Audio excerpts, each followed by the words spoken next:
Hello friends, welcome back to my channel. Ngasi job information nama share tawina semba video ni ko.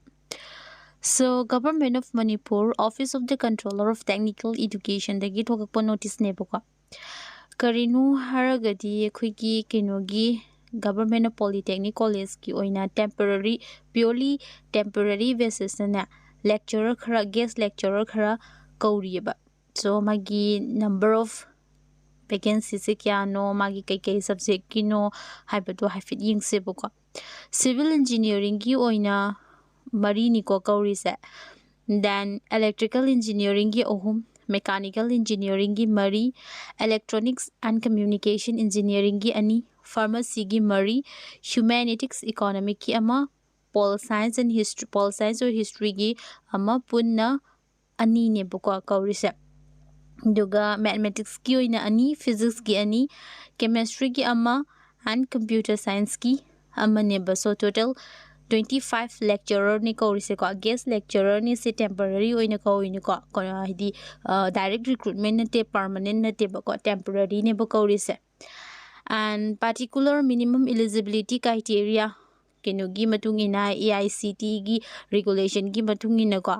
mogi website su dum available oibani dum ko eligible haibabu kaikumba bachelor degree na thazalak patara gadi bachelor degree degi khan batara gadi ko per lecture da 580 sagane bu ko total per month 21000 ne phanga doise alaga master degree degi thazalaga selection oiba tara gadi per lecture da 600 phangani ko duga kaino oina magi tha amada 21600 neba fangadori se ko hadi master degree degi kaino oiba taragadi abana bachelor degree na kitang name thare ko then mode of selection sa screening tawgodoini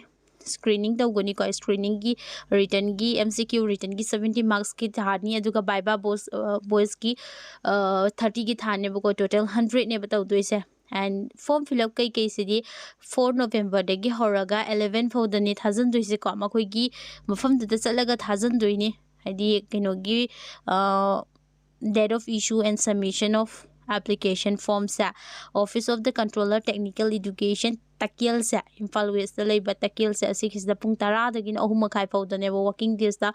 form lo ya do se thazin ba ya do se ko adu form thaba ho do se date 4 da gi ho do ni last day na date 11 da nebo ko aduga admit card issue do do na date 12 da gina 14 for the admit card issue do goni ko duga written examination sinana 16 November pung tara makhai de gina pung baro fo da tha do ne ba sigi written exam sida khala aba candidate singda amuka handana is viva voice do do ni interview do go ne ba ko interview sina 20 November da do go 20 November da gi to go ne ba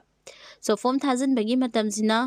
4 November dagi horani ko aduga last date sina date 11 dani and form available oi doise makhoi ki office to just lagani ka controller of technical education tagil dana pung tara dagi na ahum makhai fo dane ba form available oi doise ko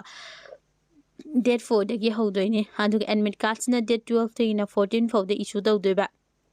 duga written test na 16 November pung tara makhai dina baro fo da tha doiba aluga asi khala written test khala candidate sing sa interview to ni ko interviews na date 20 the never interview to doise and application form sa 1000 lo do ni form 1000 bada non refundable ni ko paisa se hala roi ko aluga keno to ge haragadi sigi departments na point amaga piribo ko departments na sigi advertisement na notification se anytime cancel to ge haraga zo makoi na cancel to ba yai haibagi terms and condition ama su dum piribo ko so sigi advertisement sine 1000 ningba eligible oiba taraga de dum 1000 bibe ani ko sis da reservation lei roi age limit lei roi kai gumba bachelor degree de gi 1000 ba taraga di magi oina keno se fangadoiba par lecture da fangadoriba amount se 580 ni master degree degi selection fangaga master degree degi lecture se piba taraga di 600 ni ko duga paisa se bachelor na tham da 21000 fangadoini master degree degi oraga na 21600 ne boko so siki particular number of vacancies sigini si purely temporary basis ni ko permanent na te kaino tawde ko temporary basis ni ko se ko so seek information in share to win a same thank you.